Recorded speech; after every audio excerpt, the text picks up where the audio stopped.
Okay, today I am hopefully going to solve my ABS problem in the W208, which I've had since I got it. It's always been the pump. I've had the codes read, it was the pump. Checked everything else, it is the pump according to everything. Got a used one. I wasn't happy about the way this one was shipped, but nothing I can do about that now. The valve body hydraulic line holes were all open inside the box, and then the box was full of fluffed up cardboard, so I had to blow everything out with air lines and try and hopefully got everything out of there. And you can replace one of these pumps on the car without doing nothing. You're just going to pull this one off, put this one on without bleeding the system, without doing anything. I am told it will self-bleed. That's what I'm told by another Mercedes mechanic. Let's hope this works. If not, I'll be bleeding my brakes and doing some other stuff. But supposedly the star system doesn't need to recognize this new pump. We'll find that out as well. I will know that shortly. Again, the Mercedes .4 Plus fluid is the only stuff that's supposed to work in here. It's a lower viscosity fluid that's going to go through the smaller orifices. Regular .4 supposedly won't work. This is called .4 Plus. I don't know if .5 is compatible. Don't know. I got to read the spec sheet on that one, which I haven't done. I just haven't had time. First thing I'm going to do before I pull the pump out, the old pump out, is I'm going to put a little bit of fluid in each one of the hydraulic line holes.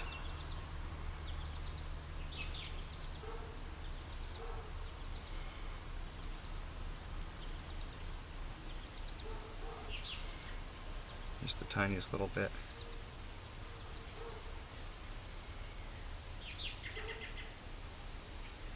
Now I know those are valves coming this way, but I just want a little fluid in there. I don't know how long this pump was off. Whatever car the guy bought it from, the pump off of, I don't know how long this has been sitting off of the car, so I just want a little bit of fluid in there. Unsticking the valves if they are possibly stuck.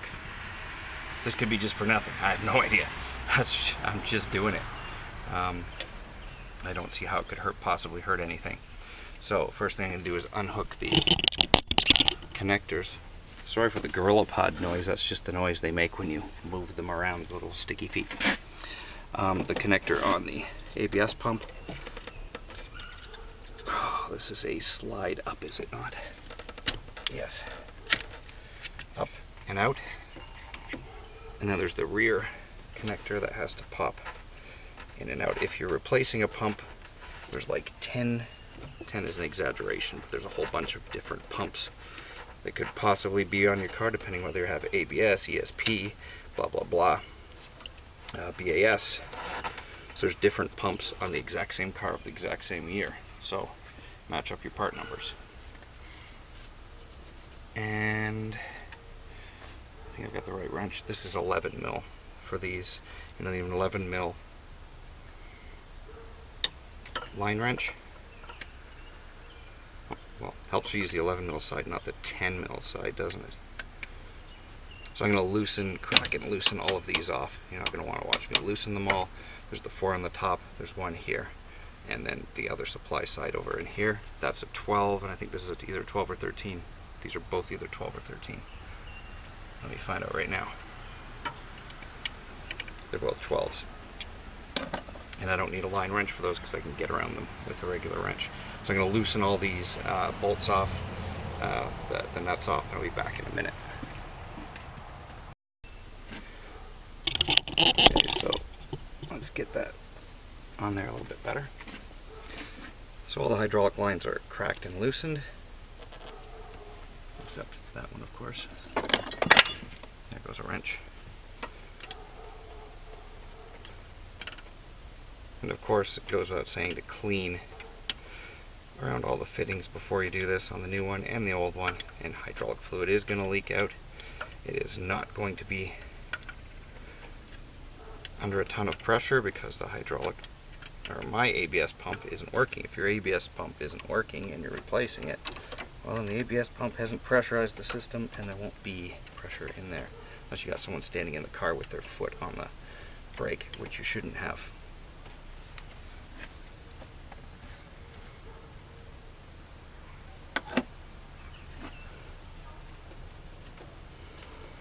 Okay, so just going to loosen all of these lines.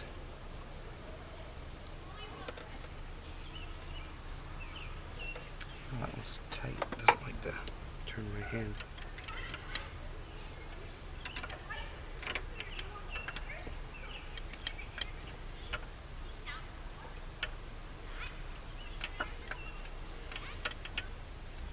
Again, I apologize, this might be a little tedious. I'm just going to leave the camera running instead of going in and shutting it off every 3 seconds. But my hands are going to have hydraulic fluid on them, brake fluid. I don't want to keep grabbing my camera with brake fluid. Although it's, if you ever need a great garage camera, the Kodak Play Sport, that's the one I use. I've had it covered in acetone paint, paint thinner, gasoline, oil, immersed in all of those. Water, frozen, dropped in puddles. It takes a better picture than the GoPro. It'll survive a fall from like 10 feet.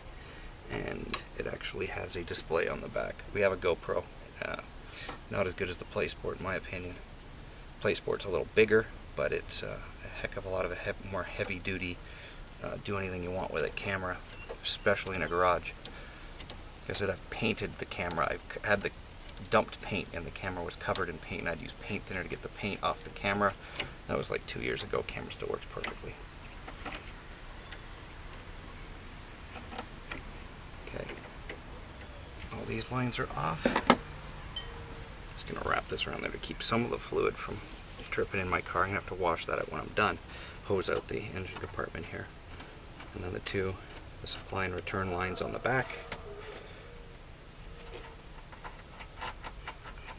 That'll be these two. On the new pump there'll be one there and one there. That looks like dust in there. I don't like that.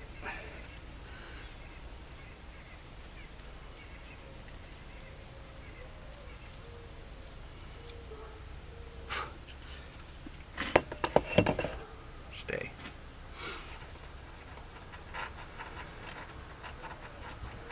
Okay, we obviously want to leave these lines unhooked as short a time as possible to keep from risking getting air in the system. And we're going to loosen them all, get them all pulled up out of the way, and then I'm just going to yank this pump straight up and out. I'm just going to wrap this around the ends of these lines.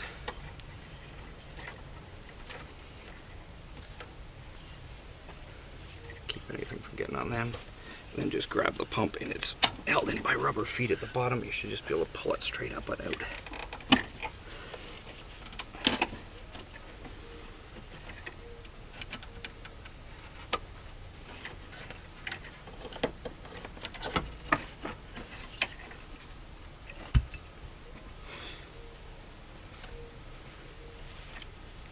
And yes, there's hydraulic fluid leaking. I'm going to clean the ends, make sure there's no dirt on those. So I want to be putting dirt back in the bores of the new one. And I'm going to slip this one down and under.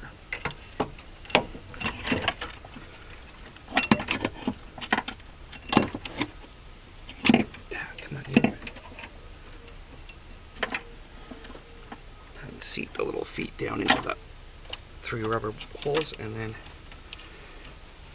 align all the lines before anything leaks out too ridiculously.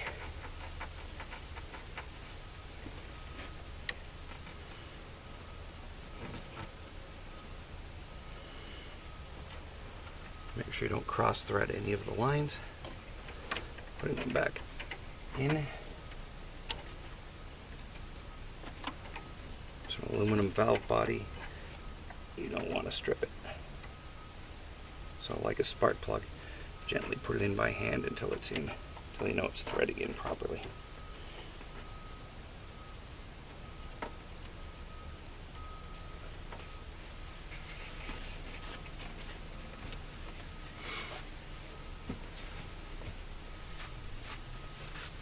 Okay, and I'm just going to tighten all these lines. Again, 11mm for the top 4, and 12 for the supply and return lines on the back. So I'm going to tighten those up, and so you don't have to go through the painful process of watching. I'll be back in a Okay, all the lines are reattached. That took 3-4 minutes. Again, finger tight until they're going properly into their bore. Screw them all the way in finger tight, tighten them the rest of the way by wrench. 11mm, 12mm. Tighten them about the same as you would a spark plug, about 10-12 foot-pounds. Don't crank them on. And now we got to get rid of this. That's why I brought the water hose over. Got to get rid of this brake fluid that ran in underneath it. But first, we want to hook up the electrical connectors first, so we don't get any water in. Again, this one slips on. Push down to lock in place, and the bottom back one just presses on. Some drip of fluid on there.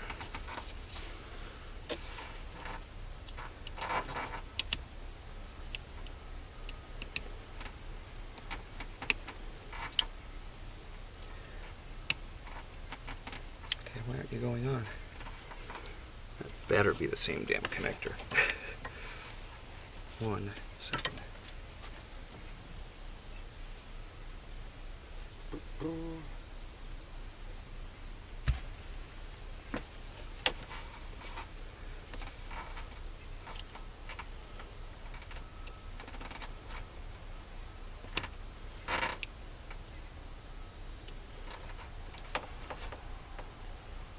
What the hell? Back in 1 second.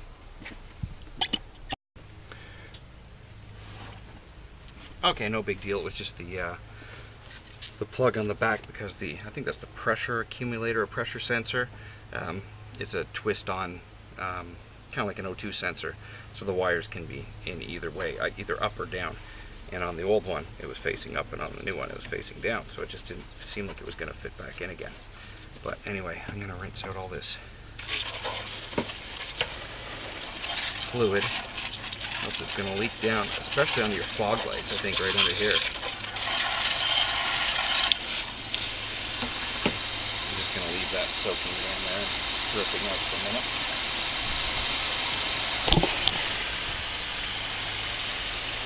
And while that's happening, I'm going to refill. Josh.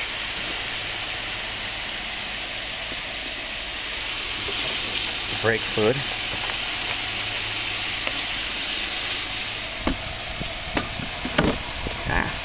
Spill.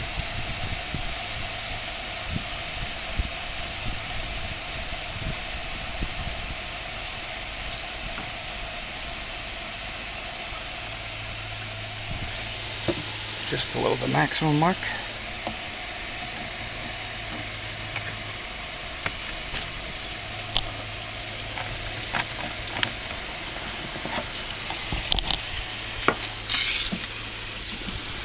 Washed out. Okay, pretty good by now.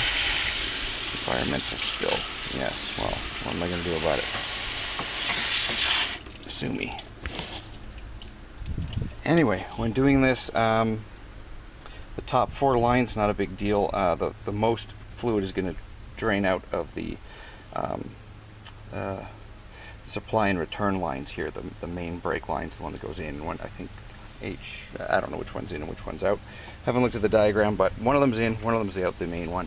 Those two are going to bleed off the most fluid, so leave those unhooked. Pump the brakes a few times. See if pressure will build up. The ABS should build up pressure. Okay, I've got pressure there on the pedal now.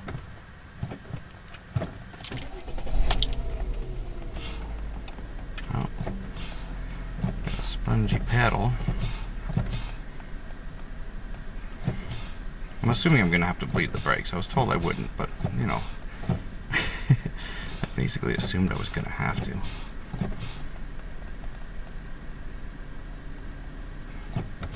Well, it's fairly firm.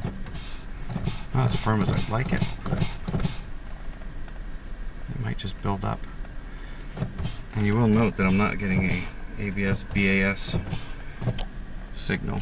Let's move a little bit and see. Usually it doesn't come on. Well, sometimes it comes on exactly when I get in the car and touch the brake, and sometimes I have to move back in the driveway.